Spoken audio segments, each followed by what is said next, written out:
মা, তুমি এত খাবার কেন রান্না করছো? এত খাবার কেন রান্না করেছি? কারণ আজকে আমাদের বাসায় নতুন জামাই আসবে, তোমার দুলাভাই আসবে, বুঝছো? তার জন্য এত আয়োজন। দেখো আমি ইলিশ মাছ ভাজছি, এখানে সালাদ, এটা হচ্ছে রোস্ট, কই মাছ ভাজা, ডিম, আরও আছে জানো। চলো তোমাকে দেখাই, নিয়ে আসি আর কি কি রান্না করেছি। চলো চলো চলো চলো। এখানে হচ্ছে, এই দেখছো এইটা কি বলো তো? গরুর মাংস। হ্যাঁ, গরুর মাংস। এই যে গরুর মাংস।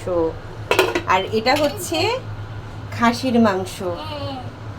আর এখানে হচ্ছে, এটা কি বলো তো? এই দেখো এক হাঁড়ি পোলাও। পোলাও। দেখেছো?